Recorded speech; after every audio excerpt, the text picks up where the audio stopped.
Was there ever a moment when you thought, I can't do this? No. Too often people ruin their reputation by taking the easy path. Sometimes the hard path may not be one you want to take, but it's one you have to take. Rob, thank you for joining us. I had a passion for building. It's as simple as that. Without that passion, you're getting up each morning going, I have to go to work, rather than I'm getting up each morning wanting to go to work. And in 2005, we had a company called Avoca. And unfortunately, we worked for developers who weren't able to pay their bills. In the end, I made a decision to pull the plug and to put into receivership. It was probably the hardest day of my life. I don't cry too often or show too much emotion, but I know on that day I cried. If it's not going to work, you've got to move on. You've used the terminology, the Safari family. Everyone in Safari are part of our family. I'm trying to leave a legacy for my sons, first and foremost, but my wider family as well. The decisions we make aren't just about us. I always use the term, I'm just a dumb builder. The reality of it is you learn as you go, and everything I've achieved doesn't come easy. You work hard or you fail, as far as I'm concerned. You said a decision is better than no decision. Yep, 100%. If you don't make a decision, you go nowhere. If you make a decision, you're going to go somewhere. The one thing I'm really proud of is on all our sites is that they don't have to ask my permission to do something. Get on with the goddamn thing, make a decision, and if it's not right, we'll fix it tomorrow.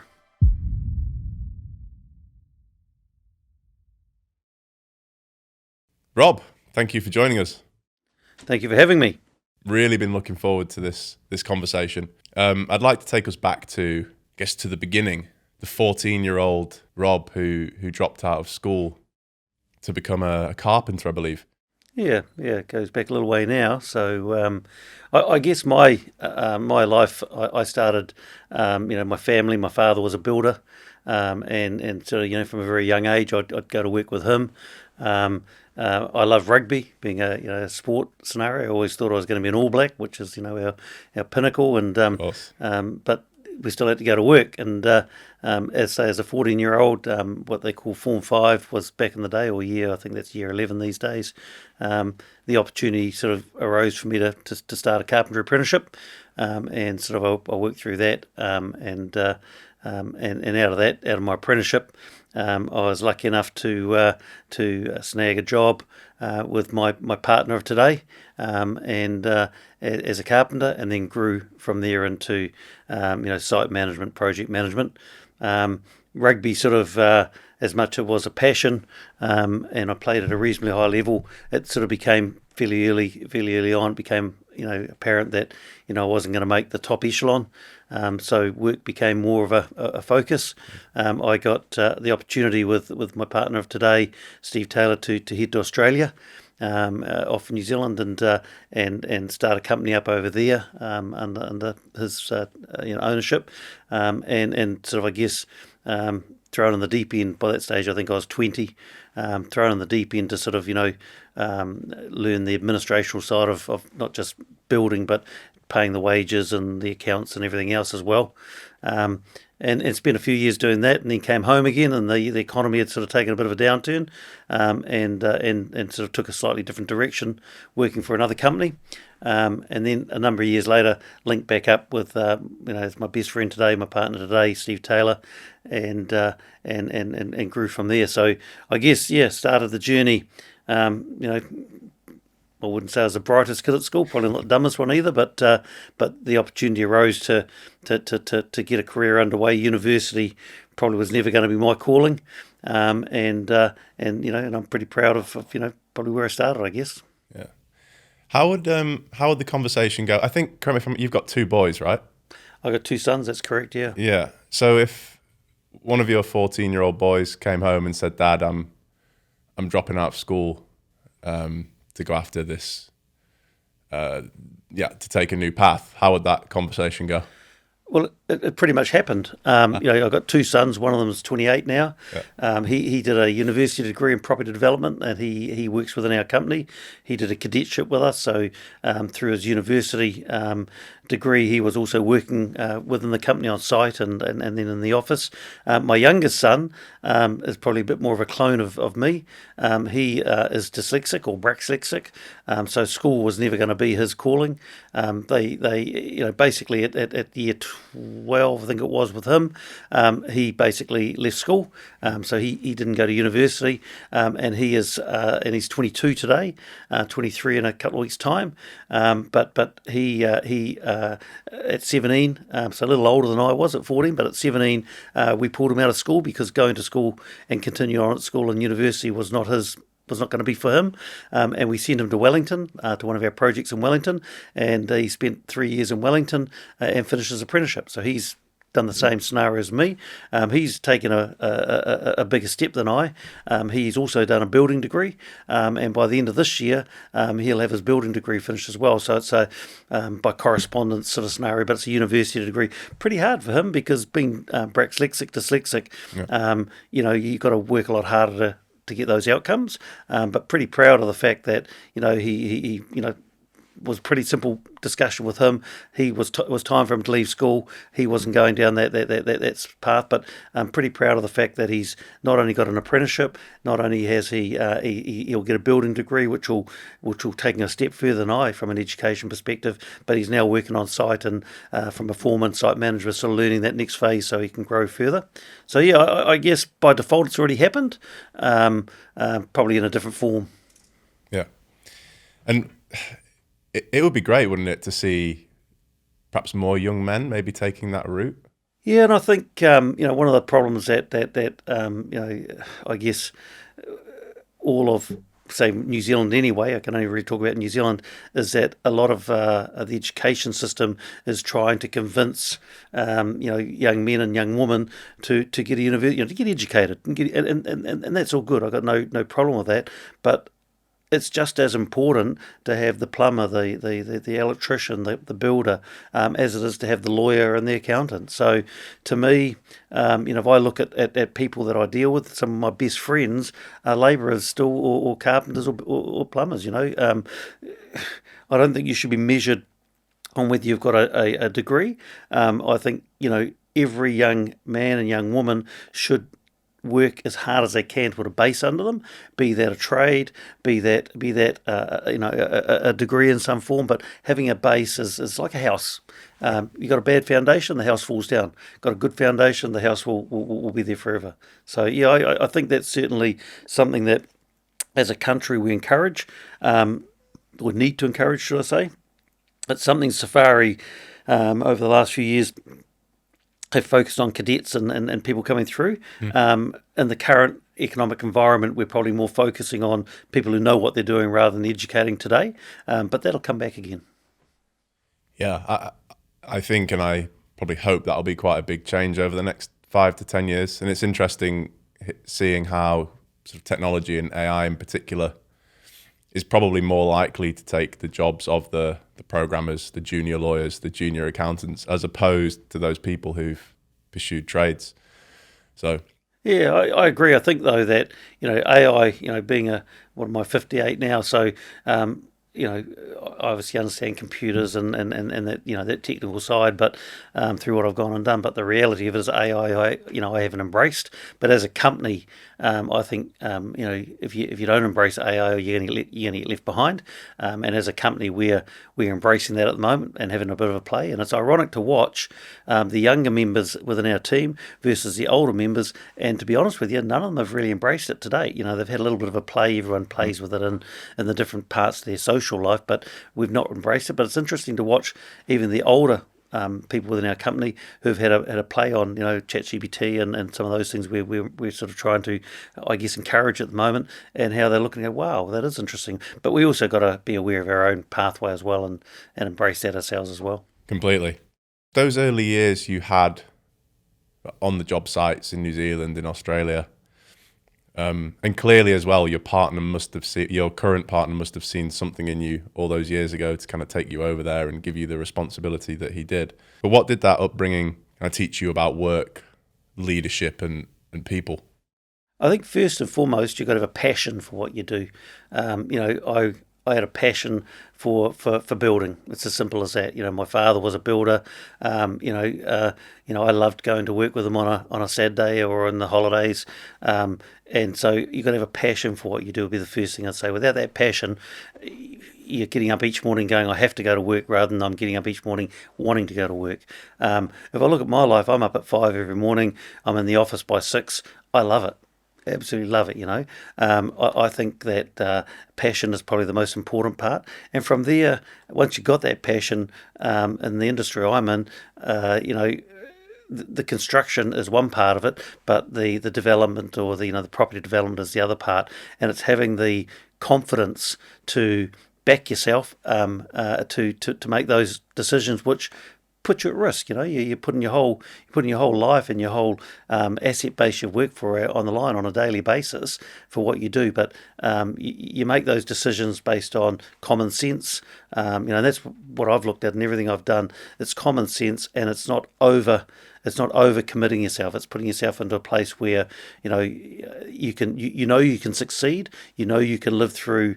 We're going through economic hardship at the moment from a country and from a world perspective at the moment. But it's knowing that you're not so overcommitted that you're going to fall over. And that's sort of, I guess, comes back to common sense, and probably my upbringing. I was brought up to say that you don't spend $1 till you've got it in the bank. And that's pretty much the way I've looked at life. And you were very open when you and I spoke previously.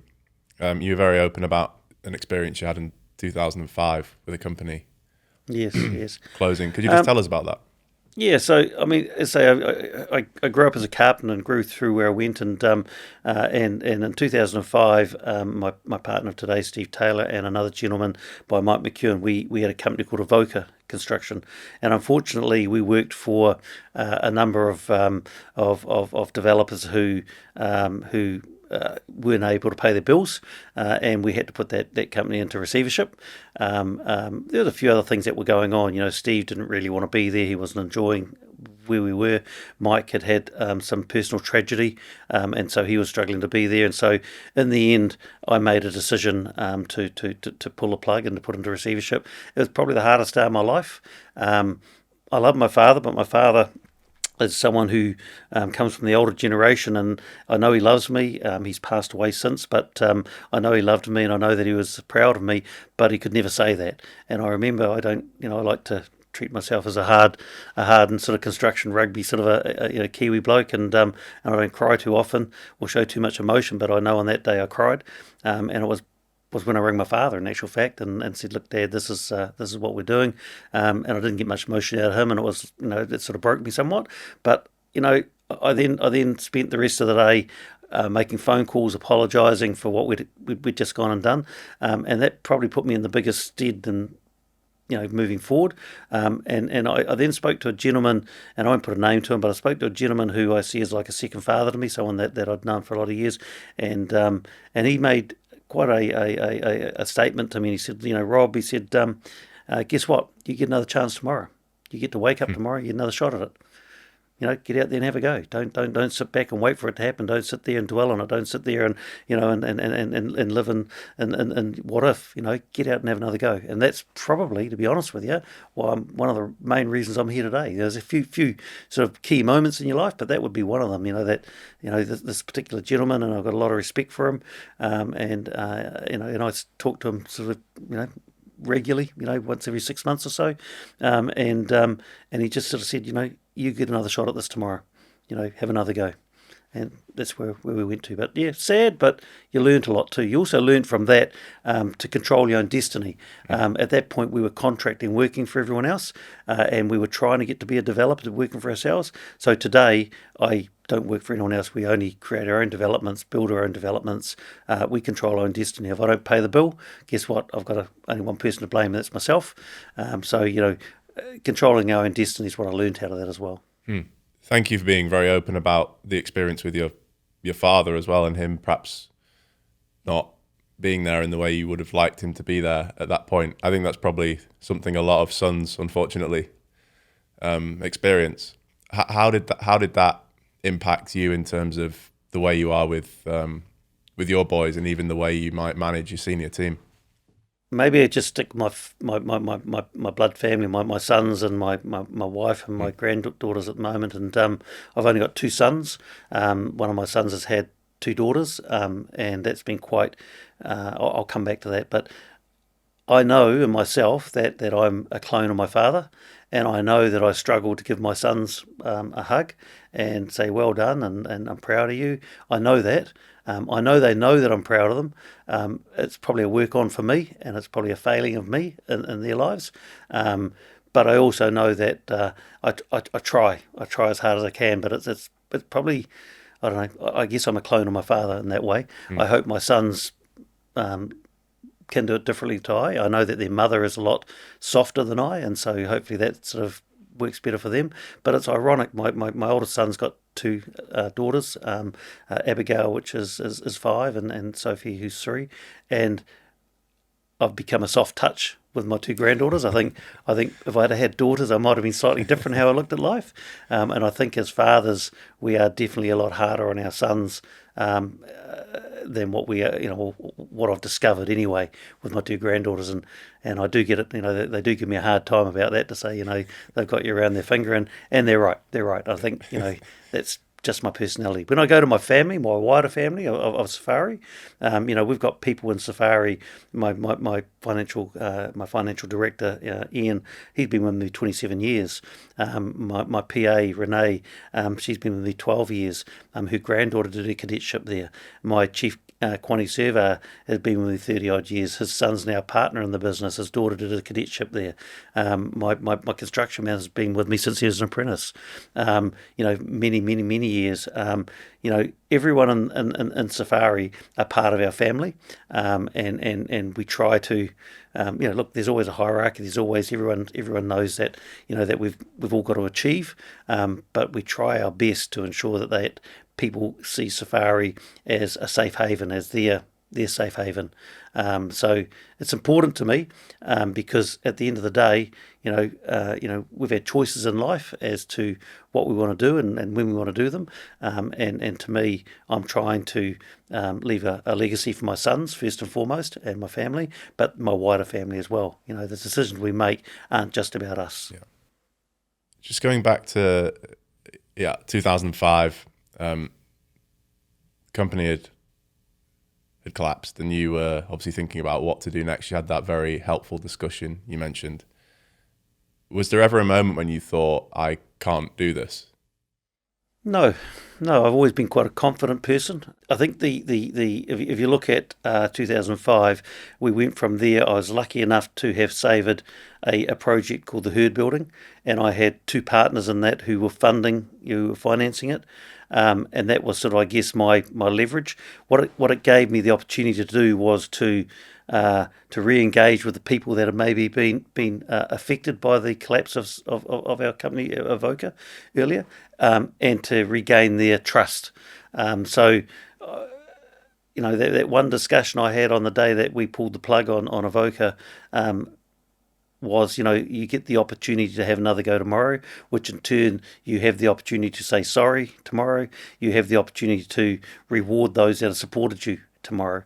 And so, no, I think that was an easy decision because also a lot younger too. I mean, this is 20 odd years ago. So, what was I, 38? So it's a long while ago, and it's not like you could pack your bags and retire at that point in life. Well, certainly I couldn't. So it was an easy decision, but I was also lucky to have good people around me to support me on that journey, especially on the first project, the Herd Building. Then that grew into one in McKelvey Street. Unfortunately, at that point, the GFC was hitting us, the global financial crisis, and so we had to sort of measure our way through that. But again, you were controlling your own destiny, and you made choices which allowed you to do so. So I wouldn't say we were lucky. I think the choices we made put us in a position where we were able to succeed. Yeah. And talk us through how you adapted the business model you said there. So you guys were running things from top to bottom. How difficult was that to do in practice? As I say, realistically, I'm a builder by trade, and everything else is self-taught. So moving into 2005 and on, we had to put a new base, a new foundation under Safari, which was the herd building, my partners and that one there. But moving from there through McKelvey Street, then into the hotel solution, our first hotel was in Henderson. It was a little 44 unit development, and we at that point were the builder, the developer. We weren't the hotel owner. That was someone else, and we didn't have marketing and sales at that point. But what we were able to do, it was during the GFC, and we almost finished Henderson, and we hadn't sold any units. And in fact, I'm sitting there going, oh gosh, I'm going to be a hotel owner now. I'm not going to actually be able to go and develop again. I was then introduced by a good friend of mine into Singapore, and introduced to another person through a friend of mine into Noumea and Tahiti. Within 10 days, we had sold. I'd gone to Singapore. My very good friend today, Jean-Michel Helter, had headed up to Noumea, and within 10 days, we sold out the Henderson project and allowed us to move on to the next one in Hamilton and so on. New Zealand market at that point in time was stagnant. There were no sales from going on from a residential hotel. It was a GFC crisis, and so we found a way to sell. As far as building and developing, that was a controllable. What wasn't a controllable at that point in time was sales. So finding those offshore markets was basically what set Safari up today.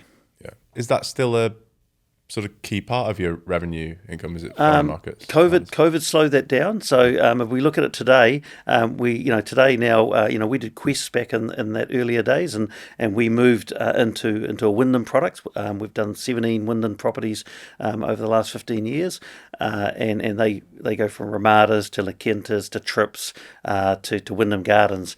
So that's our focus, and we've been very loyal to that Wyndham brand. But I guess what we've evolved the model where we're not just the developer, we're not just the builder, we've also got the marketing and sales, and we've also got the hotel ownership, so we run and own the hotels as well now.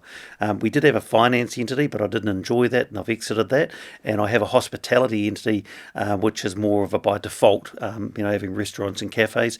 Again, I'm in the process of exiting that from selling those businesses as well. My focus moving forward is really in the development and construction, hotel management and investment in our own product, holding on to it. But the sales side of it is still a difficult one. So we now have gone through COVID, and COVID sort of shut down the rest of the world somewhat to us. And so sales up into Singapore and offshore became more complex and difficult because we weren't able to attend property seminars and whatever up in Noumea, Tahiti, Singapore, China, etc. So we then had to focus back on New Zealand, and during that period we had a time of, let's just say it for what it is, FOMO, which is, fear of missing out. And so the New Zealand market really picked up on our hotel product, on our residential product. But over the last 18 months, it dried up. The economy has really tightened up, and sales have been very, very lean over the last period of time. We're very lucky because we're able to re-engage in those offshore markets, which is exactly what we're doing today. In fact, we're not just engaging in our old markets, we're now engaging in new offshore markets. Taiwan as a classic example. That's an absolute gold mine as far as the opportunity for Taiwanese wanting to invest their money offshore, and little old clean, green, safe New Zealand is something you can very easily tell a good story on. So yeah, I think the offshore markets is during that COVID period it dried up, but it's certainly reawakening, and is what will drive Safari forward over the next period of time. And let's take the Taiwanese example you gave there. So that's finding a new market. How do you guys go about kind of deciding where you want to target, and how do you execute on that? What are some of the key learnings you could share with us? Well, the first one would be contacts, connections. So I've got a gentleman by the name of John Hong, who's exceptionally well connected in that Asian sort of sector, and it's the introductions he makes. And I guess the story of Safari of Rob Neal is I don't think it's very interesting, but others do.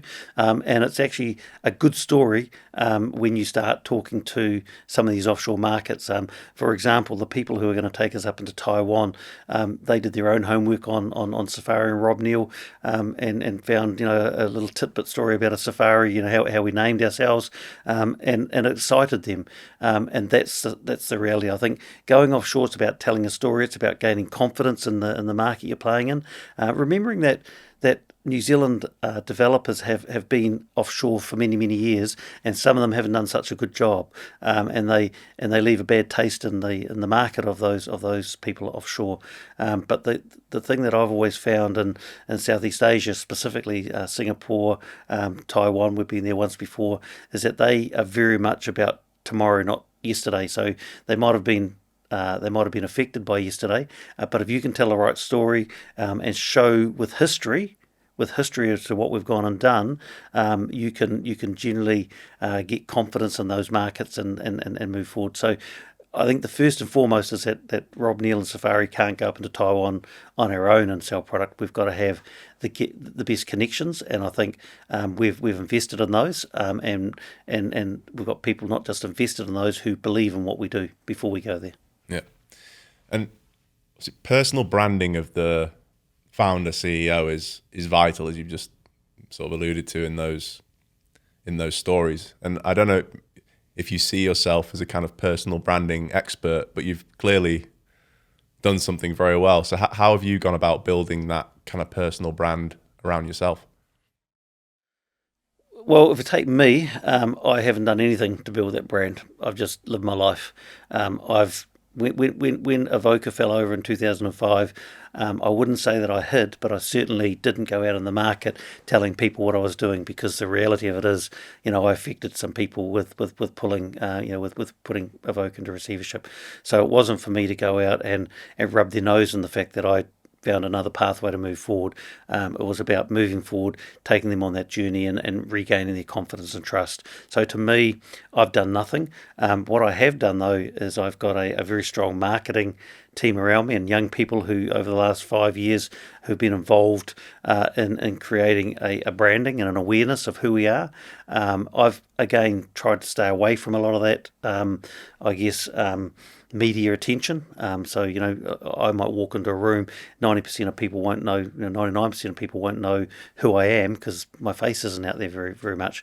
But, unfortunately or fortunately, whatever you want to look at it, as soon as you shake their hand and tell them your name, they know very quickly who you are and what you do, because of the brand awareness. And I'll say that my younger partners and younger marketing department have done, and they've done a great job. Our original brand that we had, I still refer to it as the gang patch that we had. Today they've got a much more stronger Safari Group logo, mantra, all those sort of things there. Again, I think brand awareness, in my opinion, comes from actions and history, rather than any logo or mantra. But you need both to work together. I absolutely have no strong suit in creating that mantra as far as marketing is concerned. I engage with strong people to do that for me. My mantra, I guess, is about history, about living the life I live. Mm. The marketing people can only market the company that you've built and the values you've instilled, right? Yeah, fair comment. Yep. And I mean, it's a bit like today, Yeah. they had to convince me to come and do this podcast. It's not something that I would have put my hand up to go and do. Yeah. I don't feel comfortable doing it. But at the end of the day, I also know that it's a vital part of what we need to create that confidence, and especially as we head offshore again and the market's offshore. Yeah. What would you say your personal values are? What is it that guides your decision making as a person? They've changed over the years. So if you go back to when I first started, and I was, when it was Avoca, I was very much hard-nosed. I was a construction-orientated person. You had to make hard decisions. You had to make hard calls. Today, I think I'm a lot softer in that side of it.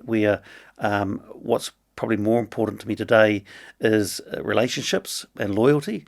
and creating I won't say a legacy, but be creating a generational a solution for the future. So making sure that whatever I do, I can pass to my sons and to a safari family, and that they have got an opportunity to take that forward. Now, here's the deal: my sons and others within the business may not want to do that. They may have another choice at some point. They might sit there and say, "Actually, I don't want to do this. I want to do something else." That's cool. I've got no problem with that, because we could always, as a company, I want to make sure the company can stand alone, do its own thing, and if need be, put a CEO in there to run the thing. To me, it's about creating a vehicle for intergenerational outcomes for everyone. And you've used the terminology, the safari family, probably 3 or 4 times already. How have you been able to build a culture within a fast-growing company that kind of makes it feel like family? Hard work.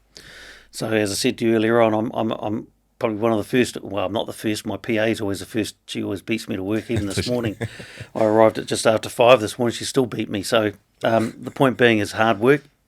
I'm very present in the company, so people know you're there.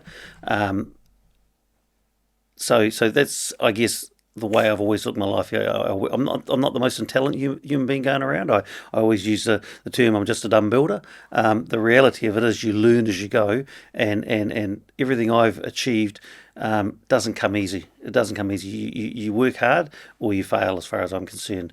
And I think if I look around the people that support me and support the safari way and the safari culture, it's hard work, but it's also rewarding people. It's also about work hard, play hard. Making sure that people are rewarded. They feel that they're part of that family.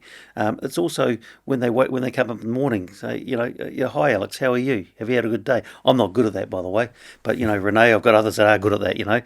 They'll sit there and go, how was your weekend? And I'm sitting there going, I haven't got time to worry about the weekend. But the reality of it is, it's about making sure that people feel that that safari is a safe haven for them. We've got one person within the company who's had some personal things going on, and the interesting part is that person is saying to me, I just feel that when I come to work here, it's a safe haven for me. So I think that's important. And when they say safe, what do you think they mean? I think that they feel that the company values them, that the company will protect them. We got their back. Whether it's personal or whether it's business, it's important that your staff don't feel like staff; they feel like family. And I think that's sort of where they're loyal to us and we're loyal to them. So when this particular person has sort of made that comment, I think it's more about the fact that they know that they can come to work, and it's the issue this person going through is not physical; it's emotional, and they just feel safe. They just know that they've got things going on in their life, and that we respect that, and we'll support them. Are there any pitfalls to having that kind of culture that you've experienced? Yes, I guess there is. If you've got people who want to keep taking rather than keep giving, but then they don't stick around. If someone is on the take, for example, the reality is that the rest of the staff will move them on. We've got another young man, and this is something that the staff did, not I, and that's that he had a burglary. He didn't have insurance, and the staff rallied around to raise some funds and to support this gentleman to help him move forward. And there was absolutely no expectation on the staff or on the company to do that. But it happened by default because he's a good man. And I think that those things that the staff do, quite often the things that the staff do and control are probably the strongest things for your company to give you that culture. And I think, good people respect that. Good people know that, that when things happen, they happen for a reason. Yeah, so it's always a proud moment as a CEO when you see that culture that you want kind of being instilled by others in the business. I remember for me that was always a big thing when I first started running teams. Yeah. No, I agree. I think, and again, that to me still comes back to one basic element, and that is that work hard, play hard, and always trust and respect. So And I guess, if you're trying to leave an intergenerational business for your family, be that your blood family or your wider family, those basic elements of culture are a must. They're not a would like to have. They're a must. You got to have it. What's it been like to have your sons become so active in the business? Very proud. Again, probably haven't told them that as well as I could have or should have. I probably have a higher expectation of them than what I should. In other words, my youngest son, for example, he's only 23, but to be fair, he's probably in the body of a 30-year-old as far as his mindset. But I I probably have an expectation that he's going to grow faster than what he should, and that's on me. That's not on them. But very proud to have them there. Sometimes you've got to be a bit careful because I think sometimes I'm trying to control the path that they're on. In other words, should he have been a doctor or should he have been something else? Maybe. All I've done as they were younger is shown them a pathway. Did I push them into that pathway? Probably. But hopefully, as they grow, they'll either enjoy it or not. And if they don't, as I said to you, if they don't, it's not the end of the world. They'll still have ownership of it. They don't have to run the thing if they don't want to. But I think at the moment, I think it's worked quite well. Yeah. And in a small country like New Zealand, and I imagine an even kind of smaller business community, like you said, reputation is everything. How do you ensure that trust is maintained, especially as the business is growing? You mentioned you're entering into different verticals. There's different people obviously representing the company. How do you, as the CEO and founder, sort of safeguard that? Well, I think there's two parts. One is people will say that I'm very much of a control freak, so I'm involved in pretty much everything that goes on within our company. So I got very, very clear and clear lines of sight to everything that's going on. That can be good and bad. It means that you never sleep, if you know what I mean. But it's just my personality. But on top of that, it's history. It's if you go back and look at Safari and you say, well, this is where they started, and this is where they are today. We know they worked hard to get there. And if you go and talk to banks, you go and talk to consultants, you go and talk to contractors, you go and talk to staff. I think they're all quite proud and quite envious to some degree of how we've grown and grown in a way which has had strong morals. I think we've got strong morals as a company. And as I say, reputation's everything. And there's too often people ruin their reputation by taking the easy path. Sometimes the hard path may not be one you want to take, but it's one you have to take. Yeah. So how do you maintain that balance between being involved as the CEO, but not kind of making your employees feel like they perhaps don't have your trust to make decisions? Yeah, that's reasonably easy because I empower them, and you're forced to empower them because a lot of our projects are remote. So if you look, our head office is in Auckland. I've got a team of people in Queenstown, a team of people in Palmerston North. I'll go to each of those sites once a month. I have people that work with them from a quantity surveyor and a construction manager. I'm not there to tell them how to do their job, but one thing they do know is that when I come onto a site or come into a property, my experience will very clearly show to me whether things are going right or wrong. So I'll walk aside and I'll know pretty quickly whether they've got any issues there. And will you just call it out? Of course, 100%, 100%, and that's good and bad. It's bad because I probably will upset someone, but the reality of it is it's better off to call it out and fix the problem there and then rather than anything else. But you know what?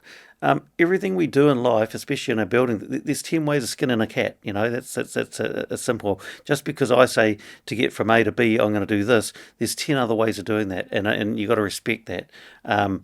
All you want to do is make sure you're getting the best outcomes by that from a financial perspective, a programming perspective, and a delivery perspective. So I empower people pretty heavily, and I don't have a choice in that. So as much as I like to see what's going on, I also don't have the time or the location to be involved in everything. I just like to know that things are going. I'll get maybe 350 emails a day, but 80% of them is more just a cursory. Yep, that's good. Yep. File it away and off you go. What lessons have you learned that you can share with us about I guess, team building and empowering people so that they can do their best for the company? Choosing the right people.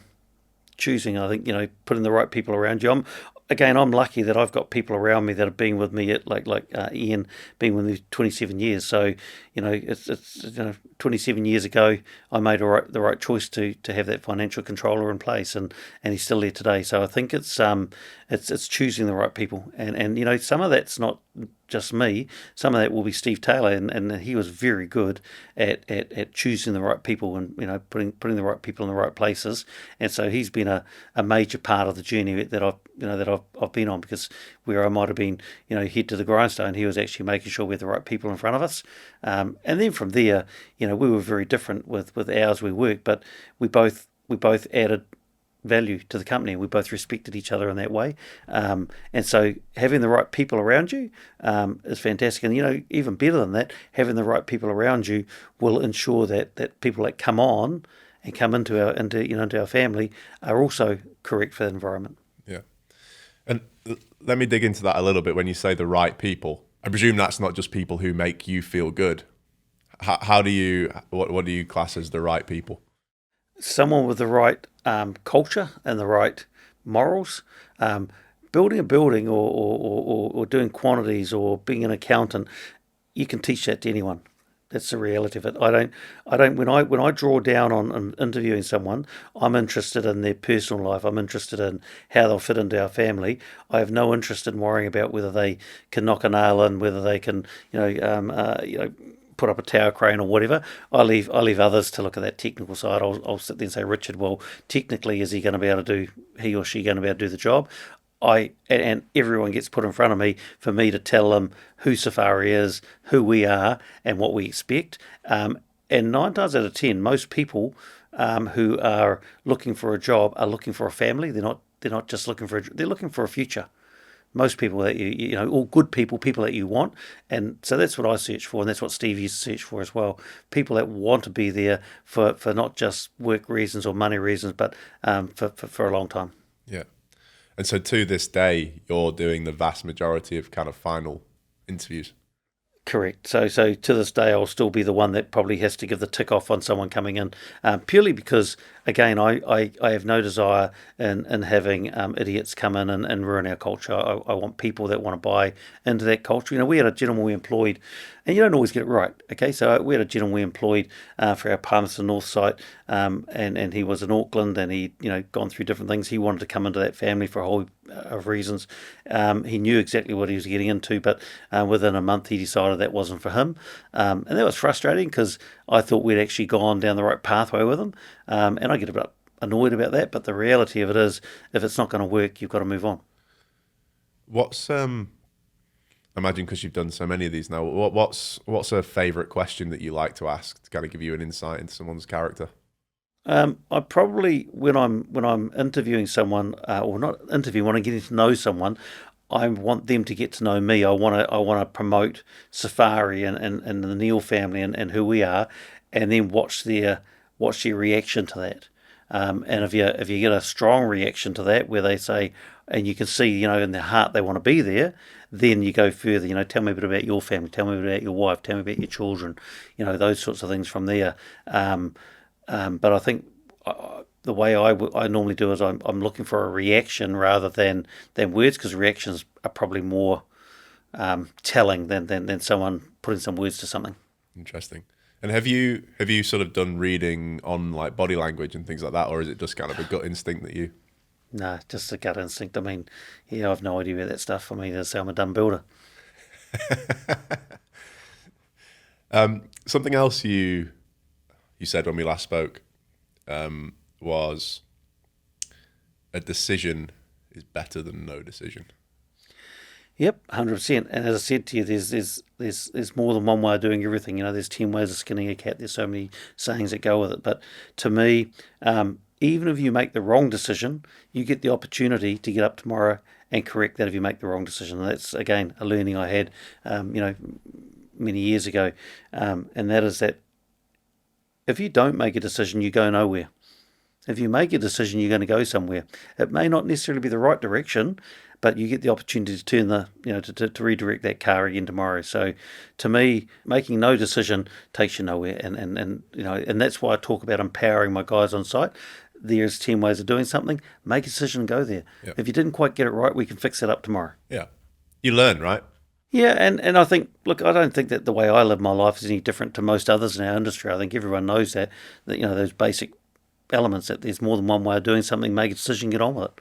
I think, also, when I was growing up, computers were only just starting to come into existence, and mobile phones weren't even there.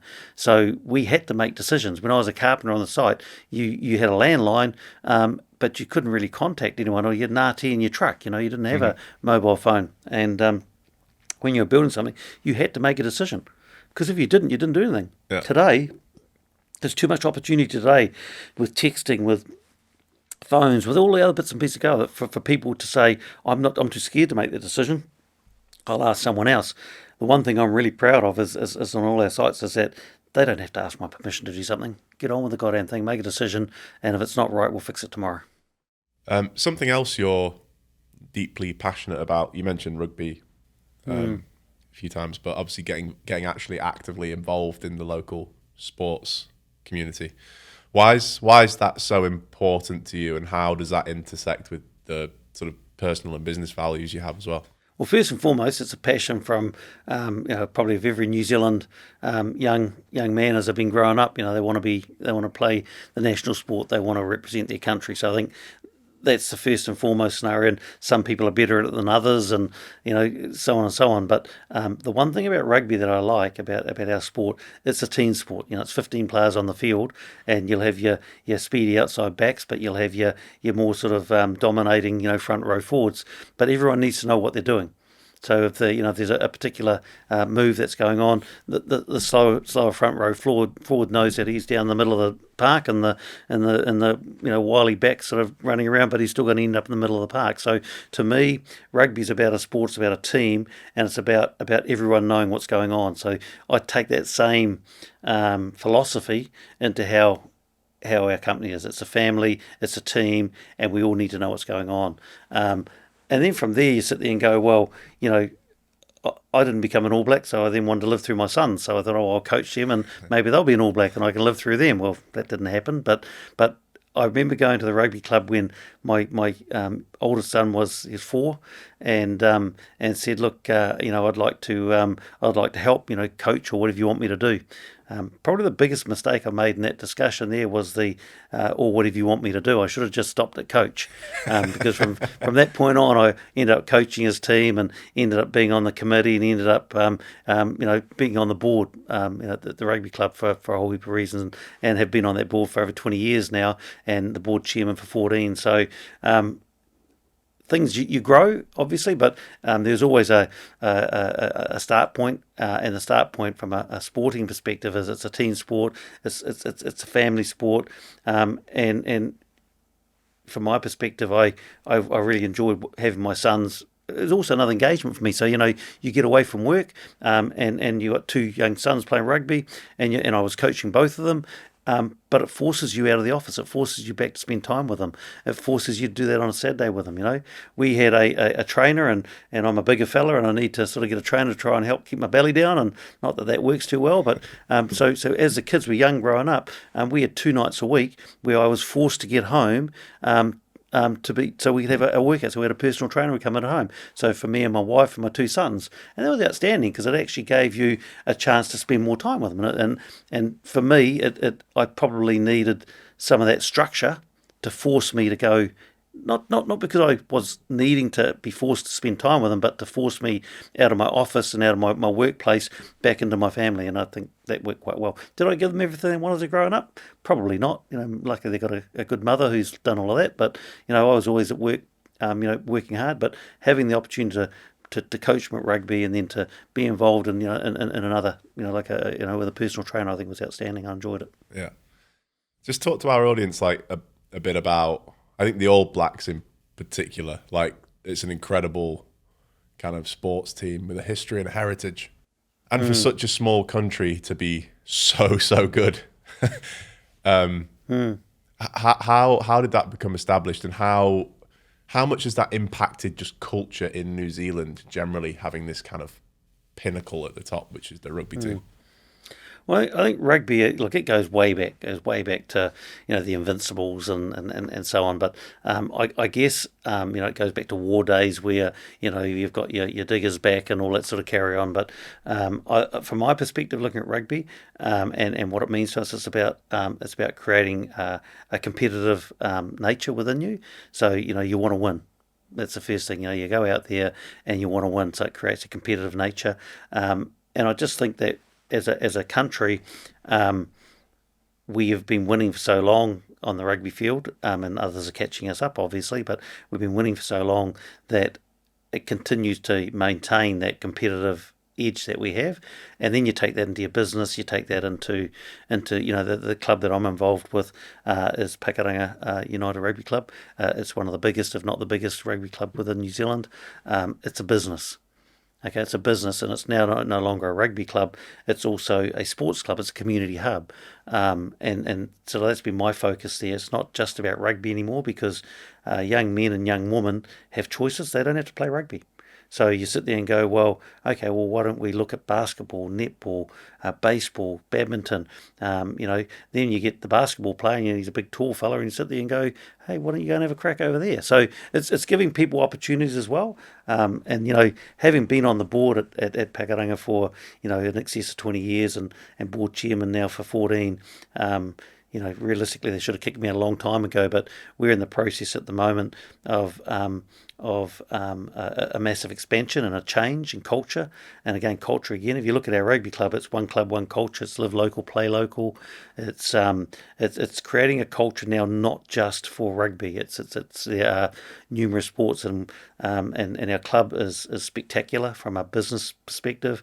It is we've got an indoor facility over there at the moment, but we're in the process of tripling that in size. And tripling that in size is going to cost to the tune of $14 million, and we're within probably $1 million and a half now of pulling that trigger. We've got a building consent, we're ready to go, and that's almost the legacy that I want to leave for my community. Is that I've spent a lot of time working with our rugby club, but evolving that into a sports hub, a community hub. We've got a brass band, for heaven's sakes. Brass band, I'm not sure you call it a sports team, but they pipe out our premieres, and now it's the home of the local brass band. The local RSA, Return Service Association. Pakuranga Rugby is now, or how Pakuranga Community Sports Centre is now their home. It's now the home of the RSA. So it's about creating facilities and opportunities for young men, young women, and families, and older men and older women to say this is their home. So pretty proud of that. And also, it's one of those things where everyone has to leave something somehow for their community. You can't. Everything you do shouldn't just be about work and about your business. You need to leave something from a voluntary perspective, and hopefully that's sort of what I've been working hard on over the last 20 years at that particular club. Yeah, and leaving the world better than we found it, right? Yep. And also putting it on a platter so someone else can take what you've done and make it better again. So, it's about a succession plan. Within our business, we have a succession plan. Within our board at Pakuranga, we have a succession plan. It doesn't always work out, but the reality of it is just because you're a volunteer doesn't mean you just pull the plug and someone else is going to step up there, and it happens anyway by default. But the reality of, if you consider a succession plan, as I say, 14 years as board chairman, I shouldn't have been. Somewhere along the line, I should have made a mistake, and I should have got voted out. The members should have voted me out. That's the reality of it. So that tells you that we've done some pretty good stuff, because the members are supportive and haven't kicked me out. So to me, I'll leave on my own terms from a board chairman, but I'll make sure that we finish off this indoor facility.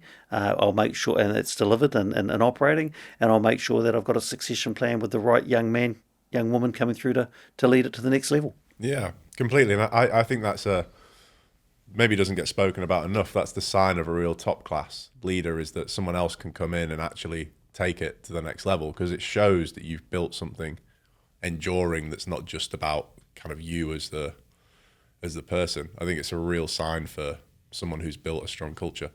I say, whether it's in your sports club or your voluntary work you do, or it's within your business, you should have the same morals and the same mantras in any case, just because you're not making money out of something doesn't mean that you should have any or you should respect it any differently. And let's just talk a little bit about the future. So what does the future look like for you? What does it look like for Safari Group? The last sort of 18 months have been a reasonable change. My best mate, my business partner, retired 2 or 3 years ago. His two young sons, who I've known since they were babies, have decided to cut their own teeth in their own development. So they've exited Safari. So Safari is back under the Neil family in totality now, and that's okay. That's the way it is. But what that meant is that, and I talked before about having succession planning. That's obviously put a bit of a bend in the road for that succession planning, because those two young men are now and with my support are cutting their own teeth on their own path. My sons are too young to pick up even if they wanted to, and we don't know if they do or don't yet. So to me, at 58, I'm lucky that I've still got plenty of time. I'm in no rush. I enjoy work. People say work-life balance.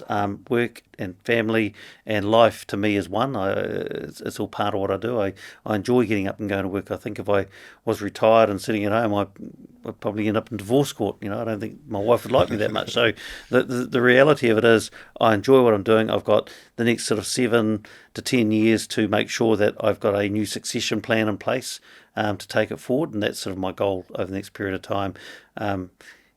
We have choices in life, and at any given time I could have changed the pathway.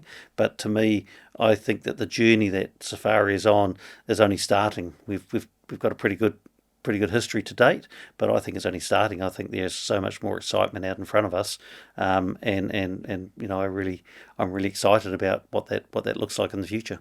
And outside of Safari, the work you do with the rugby club, your family, you've talked about, is there anything else on the bucket list that that big thing that you've not quite got to yet? And what is that? Oh, there's a couple of things I have got to. I love, well, as most Kiwis do, we love the water, we love the ocean, and I was lucky enough 18 months, 2 years ago to invest in a big boat, which is a 64-foot sort of boat, and I had to learn how to drive that, because obviously I went from an 18-foot boat to a 64-foot boat. So, and that's sort of got 3 bedrooms and so forth. So I guess that's one thing. Is a bit of a bucket list. I think things. For example, tonight I'm off to the US for a couple of weeks for hotel business and engagement. Then we're going to go and spend a week down in Miami and go on a Caribbean cruise. So I think travel is a little bit of that. Is really where I'm coming from. Last year we went to Europe, and when I was younger, me and my wife, we didn't do an OE. We started work. So we're almost doing a little bit of our OE stuff now in a different factor. Although I've got to say, we had, I think it was about 7 weeks away over in Europe.